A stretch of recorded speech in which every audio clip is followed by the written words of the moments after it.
Բայց Տիկին Վարդանյան շնորհակալ եմ հրավերությունների համար։ Տիկին Վարդանյան, ինչի մասին է առողջապահության համապարփակ ապահովագրություն եւ ինչ են գրում։ Շնորհակալություն, ես հաճույքով եմ ընդունել հրավերը։ Այո,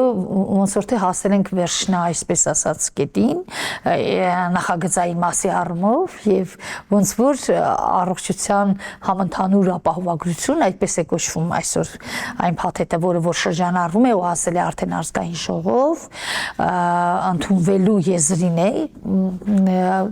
ինչ է իրենից ներկայացնում, ինչու էր սա պետք, ինչու էր պետք առաջինը, ինչու Հայաստանի Հանրապետությունում, սա համարվում է շատ կարևոր, ինչու չէ նաև հեղափոխական, ինչու չէ նաև եթե ճիշտ իրագործվի, ապա դա բավականին լուրջ հետևանքներ կունենա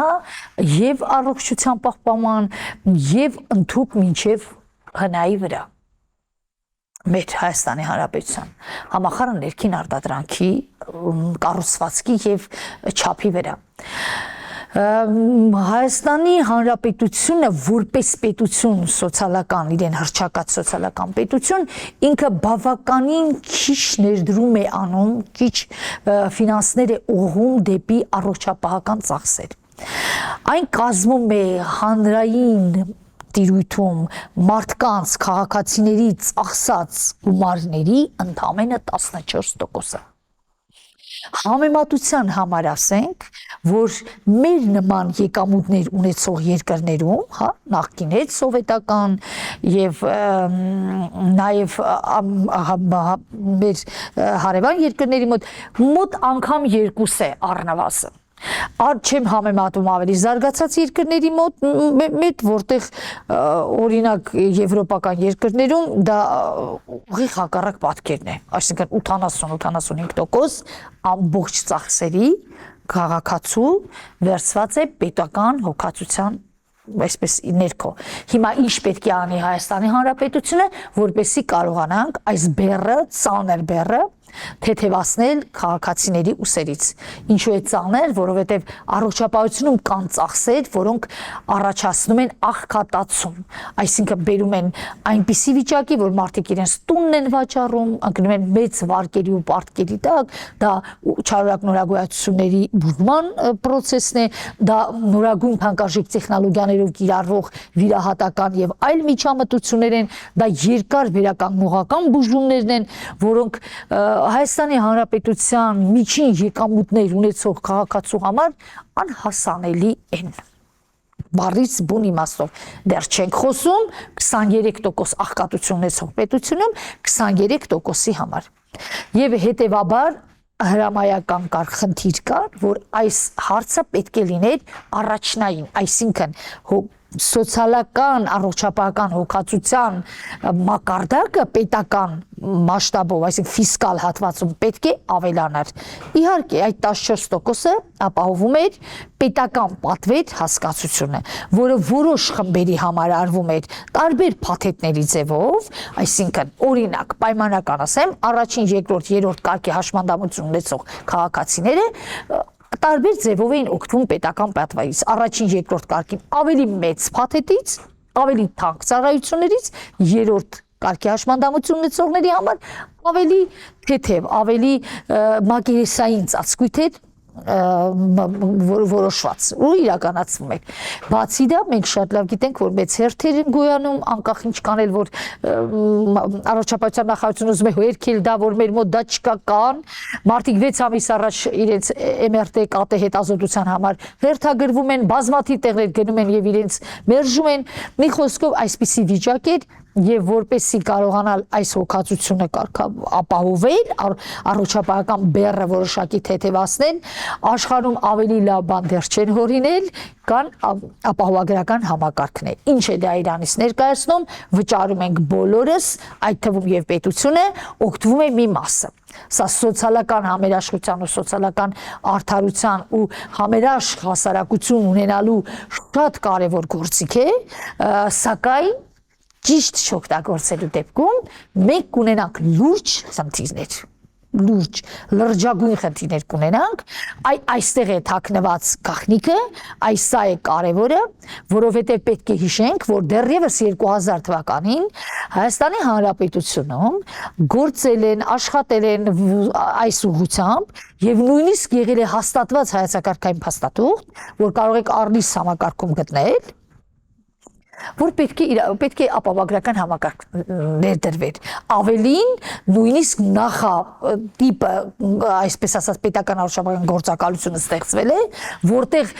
դեպքերը փոխհատուցվում են, այսպես ասած, ըստ իրենց կատարած ծառայությունների ծավալի։ Սա այն առաջին նախատիպն էր, որը որ դրվել է, սակայն չի զարգացել։ Այսօր համարձակությունը արդեն այնքան այն մակարդակում է, որ կառավարությունը որոշել է, որ պետք է ապահովագրություն ունենանք բանում Հայաստանի Հանրապետությունում։ Բայց որ մեկը չի վիճում առողջապահության ոլորտի, որ մեզ պետք է, այո, այդ համապարփակ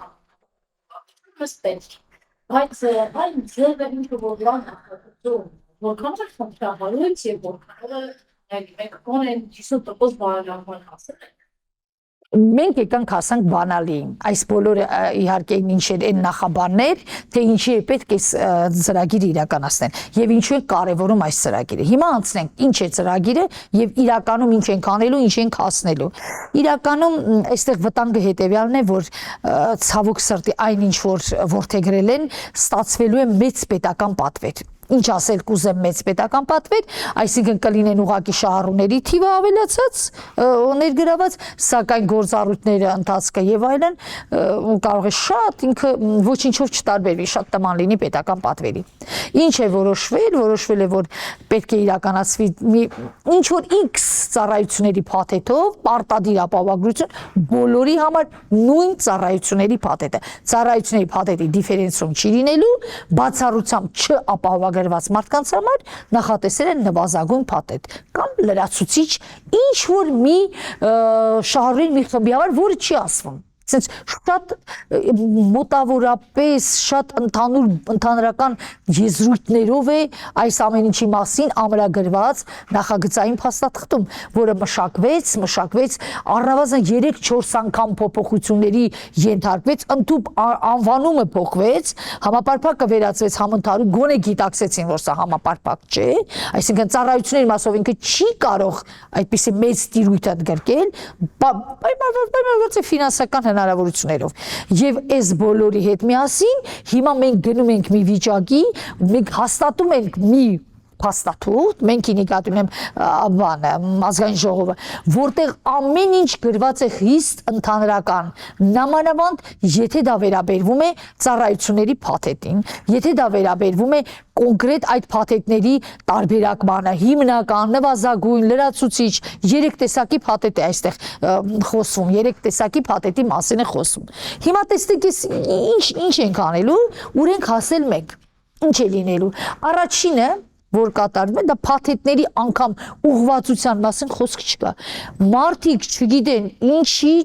ինչի համար են գումար վճարելու, կամ պետությունը իրենց որ ծառայությունների համար է, այսպես ասած, ապահովագրավճար վճարելու։ Որովհետև ապահովագրավճարը պարտադիր պայման է լինելու, սա պարտադիր վճարում է, որը հավասարացած է հարկերին։ Այսինքն դուք չեք կարող չվճարել, դա ձեր չի թողված ձեր, այսպես ասած,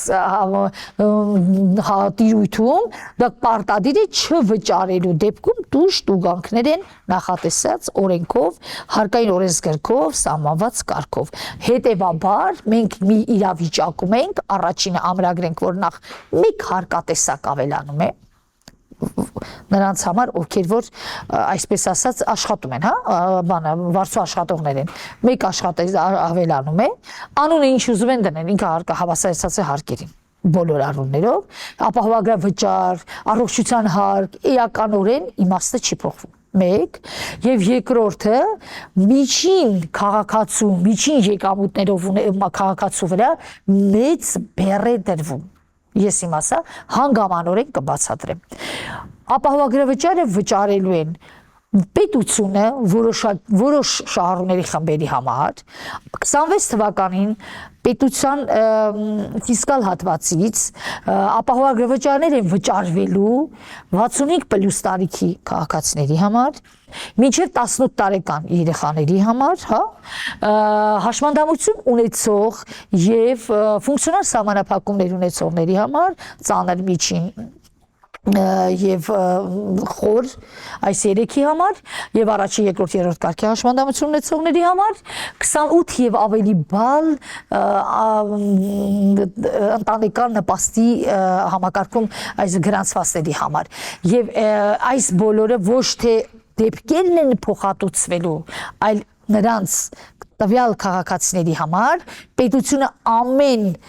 ամենամսվա կտրվածքով ապահովագրավճար է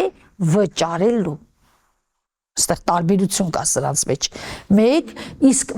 այն քաղաքացիները, ովքեր 201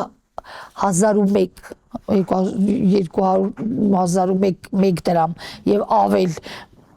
գումար են, այսպես ասած, վաստակում, այսինքն հաշվարկային աշխատավարձի մասին է խոսքը, ապա նրանք պետք է վճարեն ապահովագրավճար, ամսական 10,800 դրամ։ Այս պահին ֆիքսված է այս թիվը, սակայն նախագծում հստակ կա, այսպես ասած, դրույթ, որ կառավարությունը կարող է առաջարկով մտնել փոփոխությունների եւ այս գումարները փոխվեն։ Նախկինում տիրույթ էր այսպես ընդգծված։ Հիմա մի քիչ ավելի այսպես կլորացրել են։ Տեսեք, նախկինում այդ 6% հարկը հաստատի ստացվում է, որ 2000 դրամ եւ ավել կատարված ստացողից ամուր դեպքում վերցնում են, որ շատ բարձ հարկվար, 10,000 դրամ 12 ամսով վճարելու դեպքում քաղաքացին վճարում է տարեկան 129,600 դրամ։ Եթե այսօր Երևան քաղաքում գործող ցանկացած ապահովագրական ընկերության քաղաքացին մոտնա եւ տարեկան 130,000 դրամ, ի ապահովագրական երբ որ 30,000 դրամից սկսած ապահովներ են հարած։ Տեսեք, կամավոր ապահովագրություն ու պետական պատվեր դիլեման, այսպես, շատ հետաքրքիր աշխատում էր մինչև հիմա, իրանք կարողացել էին հարմարեցնել տվյալ ծառայությունների շուկայում գործող, այսպես ասած, պետական պատվերը, որը որոշ ծառայությունների մասով քաղաքացիների համար, բոլորի համար անվճար, օրինակ առողջության առաջնային պահպանման ծառայությունների, երբ որ դուք գնում եք ձեր թերապևտի մոտ, ձեր ընտանեկան բժշկի մոտ, երեխային տանում եք մանկաբույժի մոտ, հիմա սա ապահովագրության մեջ է։ Մասա տեղափոխվում է ապահովագրություն, այսինքն սրա համար դուք արդեն վճարում եք, մինչև այդ դուք վճարում եք ձեր հարկեր, դուք նկատեմ քաղաքացիներն են, մենք բոլորս, դուք բոլորս քաղաքացին վճարում էր հարկեր, հարկերից ձևավորվում էր համընդհանուր պետական բյուջե, համընդհանուր բյուջեից մոտավորապես 4-4.5% ուղղվում էր դեպի առողջապահական ծախսերին, այսինքն դեպի պետական պատվեր, որից ինչ որ ձևով մեկը սավել, մեկը սպակած օգտվում էինք։ Այսինքն նույն պոլիկլինիկան, որը ֆինանսավորվում է պետական, հա, պետական գումարներով եւ որը հավաքագրած բնակչության թվով է ամրագրվում այդ ամեն ինչը, ձեր համար փաթեթ կար։ Հիմա ինչքանով եք դուք օգտվել կամ չեք օգտվել, դա հարցի երկրորդ մասն է։ Քաղաքացիների դիմում են, ստանում են խորհրդատվություն անվճար, արյան, մեզի, բիոքիմիական անալիզներ, սոնոգրաֆիկ հետազոտություն, ես հիմա չեմ ուզում այսպես երկար կթվարկեմ, ավելի հաճախ հանդիպողներն ասեցի, որոնք մտնում են այդ փաթեթի մեջ ու արվում է անվճար, այսինքն պետական պատվերով։ Պետությունն է փոխհատուցում մարդու համար, քաղաքացու համար դա անվճար է։ Հիմա այս բոլորը փոխանցվում է դեպի ապահովագրություն։ Իսկ ինչ էր անում կամավոր ապահովագրությունը։ Այս փաթեթին իլրում են, այսպես ասած, ինքը ավելի մասնագիտական արտահիվանդանոցային խորհրդատվություն է առաջարկում, հիվանդանոցային բուժում է առաջարկում եւ ստացվում էր, որ քաղաքացին երկու տեղից էլ օգտվում էր եւ պոլիկլինիկական ծառայությունից եւ ասենք սննդօգնությունից, օրինակ պայմանական եմ ասում ծնդօգնությունը չէ անվճար է Հայաստանի Հանրապետություն եւ ծնդօգնությունից եւ զորակոչ նախազորակոչի փորձաքննություն ծնդօգնություն դիալիզի ծառայություն սրանք բոլորի համար են անվճար բոլորի համար այսինքն անկախ ձեր սոցիալական կարգավիճակից չէ անվճար են իսկ հիմա ոչ հիմա արդեն այս քաղաքացիները եւ այս բոլոր ծառայությունները անցնում են արդեն ապահովագրության ծառայությունների փաթեթ նրանց մոտ չի աշխատելու եւ պետվատվեր եւ ապահովագրություն ոչ գնում են ապահովագրական դեպի տիրույթ հետեւաբար ստացվում է որ այո կամավոր ապահովագրական ծառայությունները մասնավոր ապահովագրական կազմակերպությունները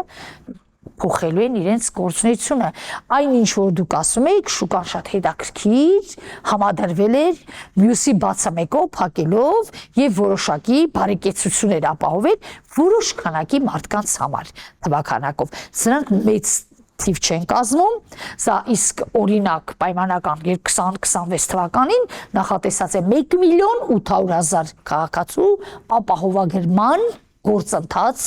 մեկնարկել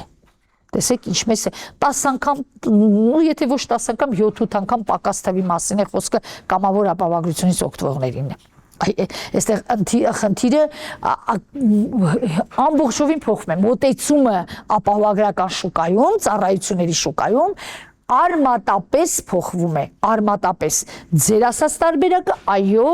ինքը համադրվել ու ոնց որ թե գործում է հետաքրքիր ու նորից եմ ասում բավականին լավ Պետական պատվեր հասկացություն 1.800.000 քաղաքացու համար ոչ 1.200.000-ի եթե հավատանք որ մենք 3 միլիոն եւ մի փոքր լավել քաղաքացի ունենք, հա, հավաքագրված Արմեդ համակարգում այդ թիվն է, ես ինչ եմ Արմեդին հղումանում ոչ վիճակը բանը, որտեղ Արմեդ համակարգով է առաջնորդվելու այս բոլոր, այսպես ասած, ռեգիստր, մնացած խնդիրներ, նրանց 1.200.000 համար դեռևս պահպանվելու է, շարունակվելու է մինչև ամբողջովին անցումային փուլ անցնի եւ մինչև 2028 թվականին ամբողջովին անցնեն ապահովագրության, եթե իհարկե հաջող են, այստեղ բավականին լուրջ խնդիրներ կան, այստեղ անկատար իրավիճակ է, տեսեք, առնվազն ամենապարզունակ բանից եմ սկսելու, պարզունակ, տեսեք, յուրաքանչյուր քաղաքացի որպեսզի ստանա ապահովագրական ծառայություններ, նա պետք է ունենա ապահովագրական վկայագիր պլաստիկ ձևով է նախատեսած կամ ոչ պլաստիկ այդպես բայց 1.800.000 քաղաքացու այդ ապահովագրական վկայագրերը միայն տեխնիկապես հասցնելը միայն տեխնիկապես ամենապարզունակ բանից եմ խոսում ես դեռ չենք մտնում մասնագիտական մաս դա ուղղակի պարզապես ժամանակ է պետք ես եթե սխալ չեմ հաշվում այսօր արդեն դեկտեմբերի սկիզբն ենք ու մի քանի օր է մնացել հունվարի 1-ին չէ որը պետք է մեկնարկվի Ինչպես են անելու, չգիտեմ, դեռ օրենքն էլ ընդունված չէ։ Հիմնադրամը, որը պետք է այս ամբողջ գործունեությունը համակարգի, վերահսկի, կարողանա ներդնի, որտեղ ներդրված չի եւ հենց ինքը որպես կառույց ձևավորվի, դեռևս ձևավորված չէ։ Սա դեռ սկսում ենք ամենապրիմիտիվ բաներից, հա, բարձունակ։ Հիմնադրամ որտեղից մեծ ովքեր դա կառավարել որքան այդտեղ հարցացնջանը ապահով քաղաքացի համար իրենցով տեղեկություն ապահովագրական տրված ապահովագրական վճարը որպես անցել են որպես խայ ուր է գնալու ինչին համար է ծառայելու կա Տեսեք, որպես կանոն ընդհանրապես ապահովագրական նմանատիպ գործառույթները ապահովագրական ֆոնդեր են ձևավորվում որպես կանոն ասենք տարբեր ֆոնդեր, մի քանի ֆոնդեր, որ երկրի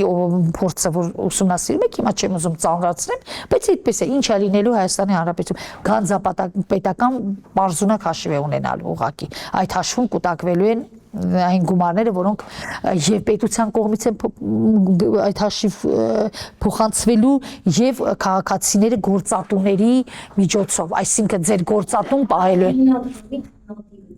կառավարություն եւ իվերով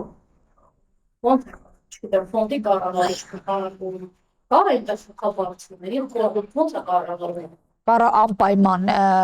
ինքը հիմնադրամ է, որը ենթարկվելու է, որի հիմնադիրը կառավարությունն է, առաջին, հստակ ներկայացված է, թե ինչ կառուցվածք է ունենալու, իմիջիալոց ես այստեղ մի փոքր sense կանգնեմ ու հետաքրքիր բան, այդ նախագծի մեջ երևի ավելի շատ հիմնադրամի կառուցվածքից ու ֆունկցիաներից էր, կամ բուն առողջապահական գործընթացից ու բուժական այն էությունից, ոնց որ թե դա ավելի է հետաքրքրել գրողներին, քան բուն էությունը, թե ինչ ծառայություններ, ինչ փաթեթներ, ինչ ուղղություններ եւ այլն, հավատացեք, որ ինքը հոգեբարձներ խորհուրդ է ունենալու, այդ խորհուրդը ընտրվելու է առանցին հանձնաժողովով, հանձնաժողովի մեջ լինելու են վարչապետ, լիազոր մարմնի ղեկավար, սոցիալնախարար եւ այլն, այսպես թվարկած է, թե ովքեր են լինելու, որոնք ընտրելու են հոգեբարձներ խորհուրդ 5 անդամ, այդ 5 անդամը իրենց մեջ ընտրելու են նախագահ։ Ես պետք է ասեմ, որ սա փոխվել է, նոր վերջինս փոփոխությունն է, որովհետեւ մինչեւ այս հստակ գրված էր, որ լիազոր մարմնի ղեկավարն է լինելու։ Այսինքն նախարարն է լինելու հոգեբարձներ խորհրդի նախագահ, ես գտնում եմ, որ սա ավելի ճիշտ մոտեցում է, իհարկե շատ լավ հասկանում ենք այդ ընտրություն եւ այլն ինչպես է իրականալու, բայց այնուամենայնիվ այստեղ ընտրելու ոնց որ ընտրելու դիապազոն է ձևավորվել, որից հետո լինելու է գործադիր տնօրեն, հստակ գրված է ով կարող է լինել գործադիր տնօրեն, նրա պահանջները, ովքեր կարող են լինել հոգեբարձ խորհրդի անդամներ, հա, պահանջներ է դրված։ Վերահսկող, այսինքն որպես վճարող, վերահսկող մեխանիզմ ունի։ Հենց ամենակարևորը վերահսկման նաև ունենալու են վերահսկող, այսպես ասած, գործառույթի բան, ստորաբաժանում եւ դառնում է սամ սեբի ռեժիսոր։ Այո, ես այնպես չեմ ասում, որովհետև դու ինքդ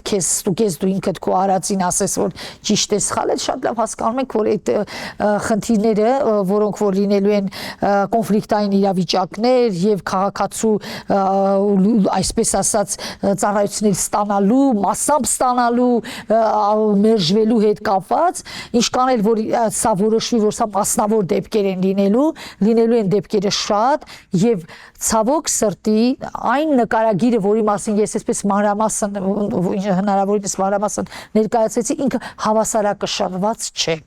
Պետք է ունենալ հավասարակշռված համակարգ, որտեղ մեկը մյուսին կարողանում է պահել ճիշտ, կոռուպցիայից զուտ վիճակում չկա այդպիսի բան, պարարտ հող է ստեղծված կոռուպցիոն մեխանիզմների ձևավորման ու եկեք չմոռանանք, որ հիմնադրամի մենք արդեն ցավոտ փորձ ունենք վերջի տարիներին, անիվ հիմնադրամի ես հասկանալի այսպես իրավիճակը գումարների չգիտեմ ուր գնալը, ոնց գնալը եւ այլ հիմնադրամների հետեւաբար գուցե այս փորձից ելնելով կառույցը, որը պետք է իրականացներ այս ապահովագրական գործառույթները հիմնադրամ չլիներ, շատ ավելի կոնկրետ ավելի այլ կազմակերպա իրավական ձև ընտրվել, այնուամենայնիվ ընտրվել է սա, այստեղ կոռուպցիոն մեխանիզմները չեն կարողանալու խուսափել, բավականին ռիսկային է, ավելին ասեմ, մի օր կարող է մենք արդեն քննարկենք, որ գիտեք բավականին գումարներ այսպես փոշիացվել է, այսպես ասած, բառիզբուն իմաստով։ Երբ որ մենք դիմում ենք ապահովագրական ընկերություն, մասնավոր ապահովագրական ընկերություն, չգիտեմ, իրավիճակության դասի փոխհատուցում, ապահովագրական ընկերությունը վերաբերում է դրա համար կա պայմանագիր, պայմանագիրը հստակ նշված է, որ այս դրանք փոխհատուցումը, սրանք չեն փոխհատուցվում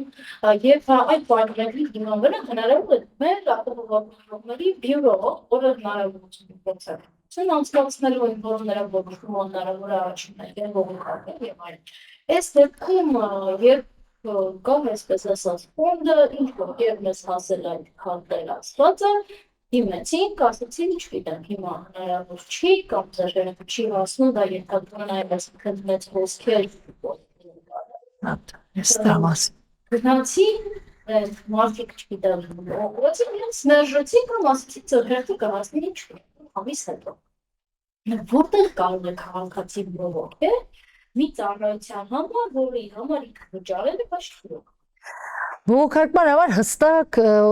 հոդվածներ են նշված այս նախագծում եւ բողոքարկման հետ կապված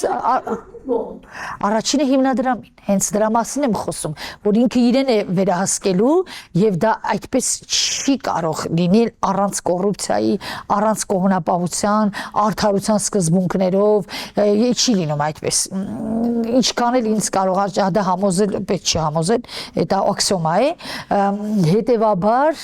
եւ հաջորդը լինելու է հաշտարարական գործունեություն, հաշտարարներ, եթե չէ, ուրեմն արդեն դրանից հետո նոր կարող եք դիմել իրավապահ, այսինքն դիմել դատարաններ եւ այլն, որը շատ լավ գիտեք թե ինչ երկար ճանապարհ է, դժվար, չարչարոտ, քարքարոտ ճանապարհ է, որ պետք է անցնել։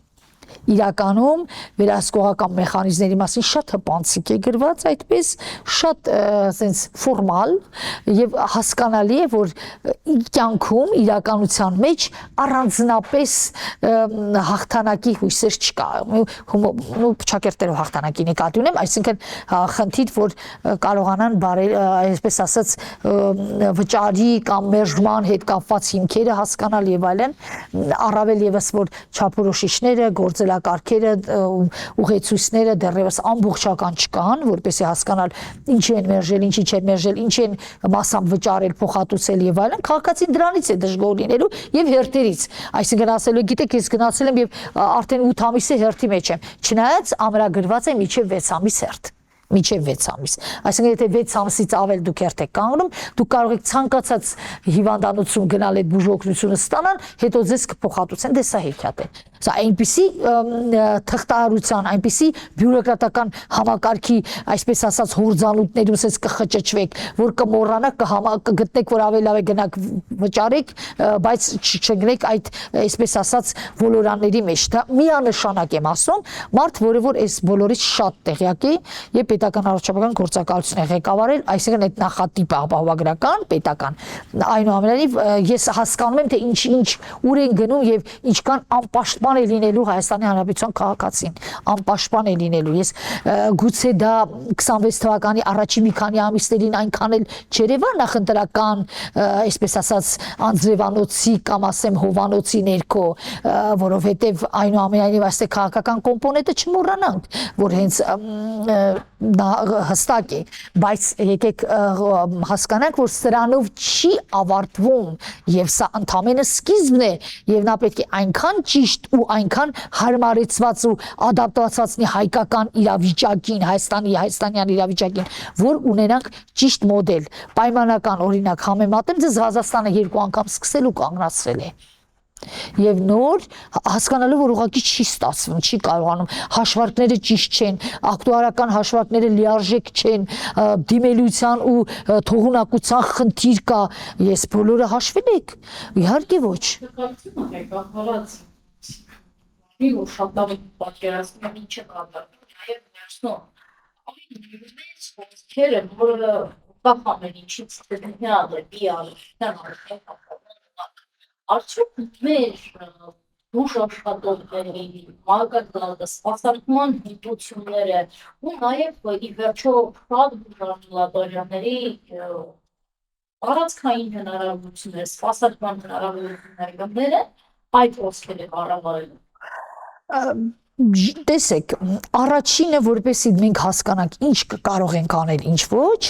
այստեղ պետք է հստակ լինեն ակտուարական հաշվարկներ, այսինքն դիմելության տոկոս, մոտավորապես փաթեթների ծավալ, տեսեք, երկու պոլիկլինիկան երկու բաղադրիչով խիստ ծանրաբեռվելու է, խիստ։ Նո պոլիկլինիկան, ամբուլատոր պոլիկլինիկան առաջին բաղադրիչը դա ուղեգրումներն են, այսինքն հիվանդանոցների ուղեգրումների մոտ 90 եւ ավել տոկոսը լինելու է պոլիկլինիկայով, միայն անհետաձգելի դեպքերն են, որ ուղիղ կարող են, ասենք, բուժօգնություն ստանալ, դրանք տրավմաներ եւ այլն այդպիսի բաներ մասն է, հանկարծ եւ երկրորդը դա կանխարգելիչ բուժսնության, այսպիսի բան կա, այսինքն մինչեւ դուք չեք ապա այդ հասկացությունը, կանխարգելիչ բուժսնություն իրականացնեք, չունենաք հաստատված արմեդ համակարգում, որ դուք այո անցել եք այդ բուժսնության այդ ցանկը, ձեզ հիվանդանոցային բուժօգնության չեն ընդունի։ Իսկ 1,800,000 մարդու այդ խոսքը, ես որպեսի իմ խոսքը չլինի ուղղակի խոսք, Ես ուզում եմ համեմատել 2014-15 թվականին, երբ որ սոցպատետի շահառուների ծրագիրն էր մեկնարկվում, բազան ընդամենը 110,000 մարդու մասին էր խոսքը, ընդամենը եւ պետք է այդ փոքր ծավալը, բայց այս ամեն ինչը պետք է արվեր եւ նաեւ կանխարգելիչ բուժզնությունները, ու առանց դրա չէր լինում։ Ես շատ լավ հիշում եմ, թե ինչ քաոս էր տիրում պոլիկլինիկական եւ ամբուլատոր օղակում եւ ինչպիսի մեծ քանակով թվով բողոքներ, խնդիրներ էր առաջացել ընդամենը 120,000 բնակչի մասին էր խոսքը։ Շահառուների թիվ եմ ես ասում։ Հիմա կրկնում եմ 1,800,000-ի մասին է խոսքը։ Իսկ ինչու չենք կարողանում ավելի կոնկրետ ասել այո թե ոչ, ցավոք սրտի, այս կանխարգելիչ բուժզնման փաթեթն էլ անգամ հրապարակված չէ։ Հասկանանք ինչ են անելու կանխարգելիչ բուժզնության ժամանակ, որ օրինակ սոնոգրաֆիկ հետազոտությունը քանի մասով է, որ կոնկրետ հաշվարկներ կա, չէ՞, քանի տեղամաս է մարմնի մաս է սոնոգրաֆիա արվում 1, 2, 3 եւ դրանից է կախված ժամանակահատվածը, չէ՞։ Եվ եթե միջին հաշվարկ անենք, ապա կտեսնենք, որ անպայման նույնիսկ պարզունակ սոնոգրաֆիկ հետազոտության համար այդ մեծ հոսքերի եւ այդ խնդիրը լինելու են խնդիրներ նախ սարքավորումների թողունակությունը, քանակը սարքավորումների, հետո նաև մասնագետների, հետո գոյություն ունի որակի չափանիշ, մարդը բժիշկը չի կարող 50-100 մարդու մինչև 100 մարդ սոնոգրաֆիա անի կամ խորհրդատվություն, կան հստակ չափանիշներ, օրինակ թերապևտը իր աշխատանքային ժամում 18-20 հաճախում պետք է ունենա խորհրդատվություն անելու, 20 ապացուցված է, որ 22-23-ից ավելը արդեն ինքը որակի խնդիր է առաջացնում։ Մարդը հոգնած է, չի կարող է, ախտորոշում պետք է անի, պետք է զննի, լսի։ Ստահությունը քաղաքացիների 70% ավելը ամեն դեպքում պոլիկլինիկայում փոխություն ստանալու պատմում են իսկ նախատիպ բայց չգնա պոլիկլինիկա։ Կարելի ասել մեր բյուջետն է նույնիսկ երեխաների դեպքում, երբ որ նախատում են մասնագիտականներ, նույնիսկ արդեն փոխանցողների դաշ, որ այդ մեր երեխան այս եւ այլն։ Այս իրավիճակը հաշվի առնելով քաղաքացի փորձում է ստահելու այդ ծառայության եւ գնալու այդ քրեստերին սպասելու եւ այսինքն արդարացված չի լինել, այսինքն գործնելու ժամանակ, որ սպասելու է շատ երկար, սպասման ժամանակ առողջության ավելի վատթարացումը ավելի հավանական է եւ ի վերջո ինքը ստանալու է մի ախտորոշում, որի չի վստահ։ Առաջինը եկեք նշենք, որ այն ինչ որ դուք ասեցիք, դա այս ամբողջ գործնությամբ իրական բանալին է, իրական, որովհետև տեղից էլ եւ հարցումները եւ մասնավոր դեպքերը ցույց են տալիս, որ ներկա առողջապահական համակարգի, ընդհանուր համակարգի նկատմամբ վստահությունը շատ ցածր մակարդակի վրա է հանրային առումով մեր հանրության մեջ, բայց նման խնդիրների դեպքում, այ ինչ որ մենք հիմա ունենալու ենք, այո, ճիշտ եք ասում, նման դեպքում ավելի է վատանալու, այս ձախողելու ամենավատթարագույն խնդիրը ոչ թե ֆինանսական կորուստները կլինեն, ոչ թե կլինի այն, որ եղածը մենք հիմա, այսպես ասած, լավ վատ պետ պատվեր եւ կամավոր ապահովագրություն ինչ որ ձևով, ասենց համադրվել էին իրար, մենք այդ քանդում ենք ու ստեղծում ենք մի հատ նոր բան, որը ու մեկ էլ չենք ստեղծում ու ամբողջը համակարգային է, համակարգում բուժօգնությունը ասենց քաոսի ու գրպանին է մնում, մարդու գրպանին է մնում, վճարի։ Այլ խնդիրը նրանումն է, որ այո, վստահության խնդիրը կա պոլիկլինիկաներում, մանավանդ պոլիկլինիկաներում, ինչու՞ չէ նաև հիվանդանոցում եւ այո, ապահովագրական համակարգի մտնելով եւ խնդիրների վերհանումով ու խնդիրներ առաջացնելով այս վստահությունը ավելի ցածր մակարդակի իջնելու։ Սրա մասին երկրորդ միտք լինել չի կարող, որովհետեւ ես արդեն ձեզ մի քանի անգամ տեխնիկական բաներ ասեցի, Այսինքն ինչու եմ ես հենց տեխնիկականից սկսում, որովհետև դուք պետք է տեխնիկական բազան ճիշտ կարգավորեք, դուք պետք է ամեն ինչ դնեք ճիշտ ու նոր սկսեք ստեղծել, կառուցել, անել, իսկ եթե ճիշտ չի արած, ինչով ինչա փոխվելու։ Մեր Հայաստանի Հանրապետության քաղաքացու կյանքում, որ 10,800 դրամ էլ վճարելու է նաև, հա, լրացուցիչ ամսական, ինչ է փոխվելու։ Ապա սոցիալական ու բողոքները լինելու են ոչ միայն նրա համար, որ չենք վստահում գնացինք սոնոգրաֆիան կամ չգիտեմ արյան անալիզը մյուսը, այլ լինելու է նաև նա, որ ես ընդամենը 300-400 հազար դրամ գումար եմ վաստակում, ինձանից էլ եք 10,800 դրամ այսպես ապահովագրության համար պահում, հա, վերցնում ու փոխանցում եմ,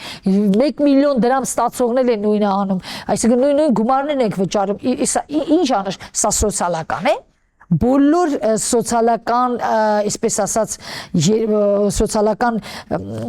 բանը, կոմպոնենտը վճռորոշ համարող պետություններում սա տոկոսային հարաբերությամբ է։ Ինչու է պետք է մեկ դեպքում ես իմ աշխատավարձի 3-4 մինչև 5% տամ, մեկ այլ դեպքում նա պետք է ասենք ընդամենը 1% կամ 0.1%-ը էլի միջին խավի վրա է դրված ծանրությունը եւ ֆինանսական եւ բեռը առողջապահական խնդիրների լուծման ստացվեց այդպես պետ պատվերից վերցրեցին այդ բեռը եւ բերել են այս միջին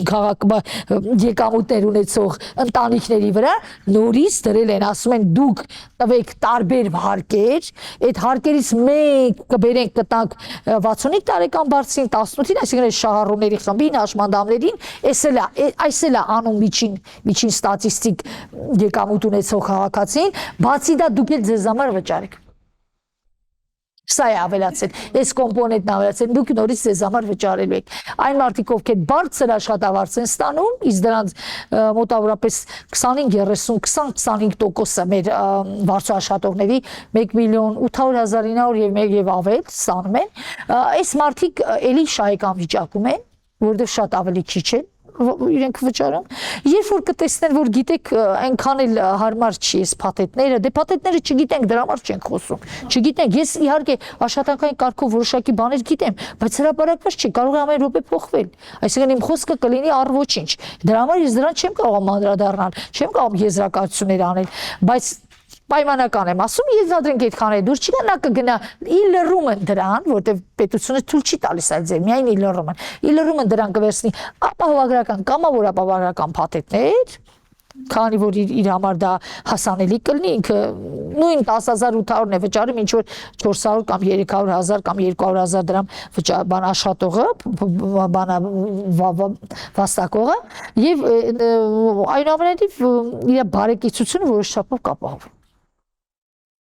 Եվ նաև մյուսը քաղաքացին վճարեց ավելությունը իրեն արմարչև եւ այլն ինքը կապարը ընտրել որտեղ գնացի որ մենք ունենք դոց բժիշկներն դոց մասնագետներ դուք պոլիկլինիկային ծուղորդում եք X բժշկական բայց ես նախընտրում եմ գնալ Y բժշկական կենտրոն կոնկրետ մասնագետի մոտ հնարավորություն ունենա ընտրել Գիտեք մարդը ազատ է իր ընտրության մեջ ընդհանրապես, բայց քանի որ այստեղ գնում է արդեն պետական, հա, պարտադիր ապահովագրության մասը, նախորդում ասում որ գումարները պետք է գնան քաղաքացու ետևից, որ քաղաքացին գումարի ետևից, այս տրամաբանությունը այստեղ կա Այս տրամաբանությունը այստեղ հետևյալ ձևով է ասում են ամենամոտ տեղակայված բժշկական կազմակերպությունը։ Իսկ եթե դուք համաձայն չեք ամենամոտ տեղակայված բժշկական կազմակերպությանը, հետևաբար ստացվում է, որ ձեր ապահովագրական, այսպես ասած, դեպքը սպասարկելը լինելու է խնդրահարույց։ Սպասենք ապահովագրական փաթեթների եւ նրանց բացատրությունների, հա, յուրաքանչյուրի բացատրությունների հրապարակմանը եւ ես խոստանում եմ, որ սրա մասին շատ հանգամանորեն մանրամասն ես կներկայացնեմ, որովհետեւ ինչի չենք կարողանում, ինչու մեր խոսքը կծկտուր է ստացվում, ամբողջական չէ վերջնական եզրակացությունը, որովհետեւ այո ծառայությունների փաթեթի մասին 0 տեղեկություն։ Հրապարակված չէ, գտնվում է ինչ-որ աշխատանքային վիճակում, իսկ աշխատանքային վիճակում ցանկացած մեր իմացած, ասենք, այս պահին իմ իմացածը կարող է ցանկացած պահի փոխվել։ Այս գիշեր կարող է որոշեն, որ sense շրջադարձային այլ փաթեթ են ներկայացում, սակայն հստակ երևում է, որ հստակ պարզ է, որ լինելու են սահմանափակումներ, լինելու են այնպիսի, այսպես ասած, այնպիսի կաղապարային մոտեցումներ, որ բերելու է ծառայությունների, այսպես ծավալի, քանակի, թվի հնարավորինս սեղմում, այսինքն, որտեղ այն գումարները, որոնք որ հիմա նախատեսած է եւ ինքը բավարար չի լինելու, մանավանդ առաջին մի քանի տարիների ընթացքում, երբ որ մենք ունենք հավաքված խնդիրներ առողջապահական հանրության որոշակի շերտերի մեջ, օրինակ 65+ քաղաքացիների մոտ, որոնք ամենաշատ հիվանդացության եւ մահացության ցուցանիշներն չէ, իրար տարիքի եւ քրոնիկ հիվանդությունների ավելի հաճախ են այստեղ եւ մարդիկ մի հումորային, հումոր չասեմ, sense փափոխաբերական իմաստով գրպանում դրելու պահել են իրենց քրոնիկ հիվանդությունները ու հիմա արդեն որոշել են հանել ու այսպես ասած սպասարկվել, ցավոք սրտի մեր մոտ կանխարգելիչ բուժ քննության մասին միայն խոսում ենք, այդ ինքը որպես կանխարգելում Հայաստանում չկա, շատ թույլ է, ցավոք սրտի մենք շեշտը դնում ենք հիվանդությունների բուժմանը եւ ավելի թանկ, ավելի թանկարժեք տեխնոլոգիաներով, դա ստենդավորումներ են, դա տարբեր մետաղական կոնստրուկտորներ են, տարբեր տեսակի էնդոպրոթեզներ են, տարբեր, ասենք օրինակ սրտի աչքի էքսիմեր լազերային, սրտի եւ այլ, այսպես բարդ թանկ վիրահատություններ են, որը դանային տակառի է նմանվելու, ինչքան լցվեք չի լցնելու։ Այս մոտեցումը միևնույնն է, առողջապահական խնդիրները չի լուծելու, այսինքն հասանելիության, ֆինանսական հասանելիության հարցը այն 14%-ը, որ սկզբից ասեցի,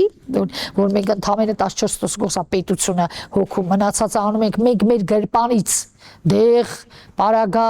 բժշկական սպասարկում այս բոլորը մեջն է, իսկ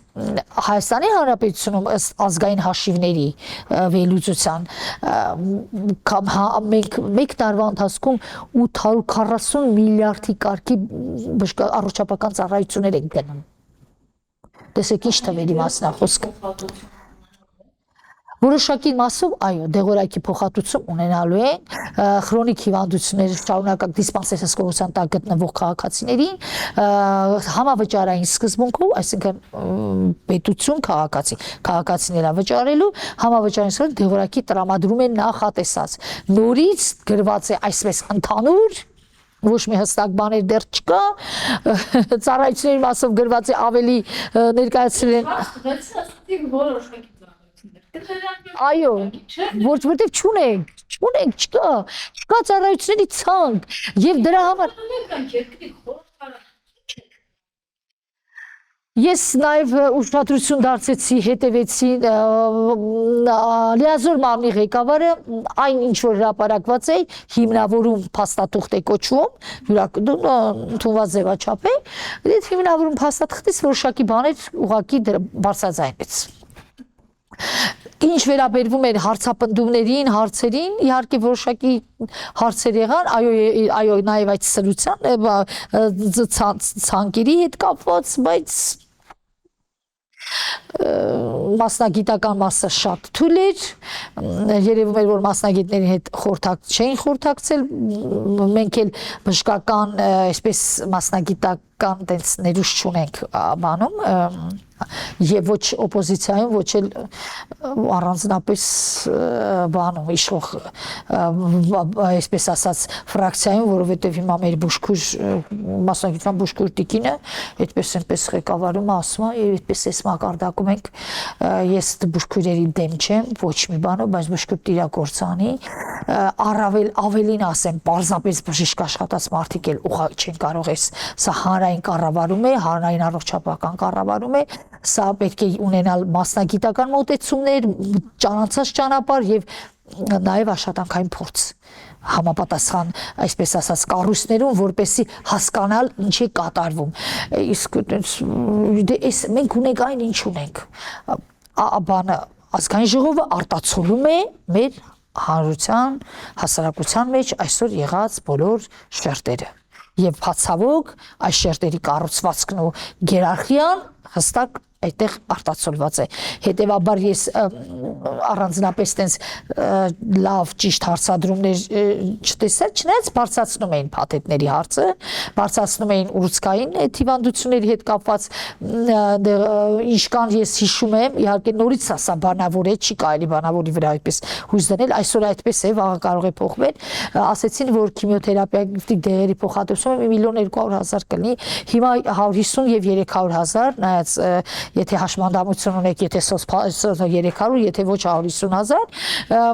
այս դեպքում 1.200.000, դե դա մի փոքր բուջուր sense մոտեցում է, էլի, ինքը չի գրպանից աղետալի ծախսերի փոխհատուցում չի որովհետև թող հստակ վերլուծեն եւ ասեն Հայաստանում ուռուցքաբանական հիվանդությունով չարակ նորագույնությունով տառապող քաղաքացիների որ տոկոսն է որ բարիս բունվածով աղքատանում է այս հիվանդության պատճառով աշխարհում դա ամեն տարի շուրջ 6-7%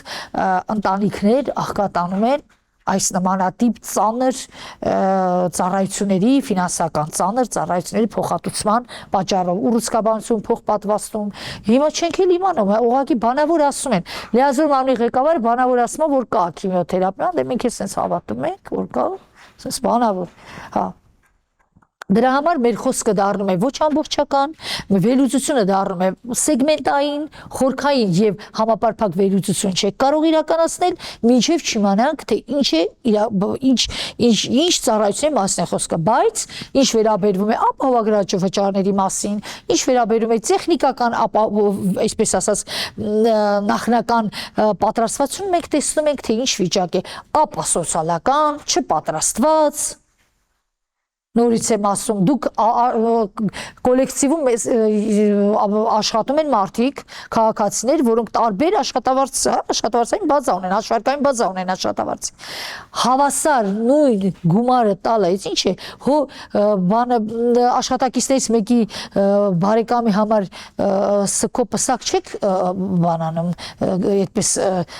պատվիրում։ Այդպես չի, նույնիսկ այդ դեպքում է դիֆերենցիացիա լինում։ Այդպես չի կարող նույն թիվը լինի բացարձակ թվից պետք է հրաժարվեն մարդիկ ովքեր մեծ եկամուտներ ունեն նրանք պետք է մեծ ներդրում անեն այս սոցիալական համերաշխության մեջ ես պատահական չէր որ սկզբից կոնցեպտը նկարագրեցի ինչ է իրանից ներկայացնում պետական սոցիալական ապահովագրությունը սա պետք է հանրությանը ոչ թե բաժանի ոչ թե տրոհի այլ պետք է միացնի պետք է առողջը վճարի հիվանդի համար պետք է հարուստը վճարի աղքատի համար ուժեղը տկարի համար ստացվել է միջին մարդը բոլորի համար վճարում հա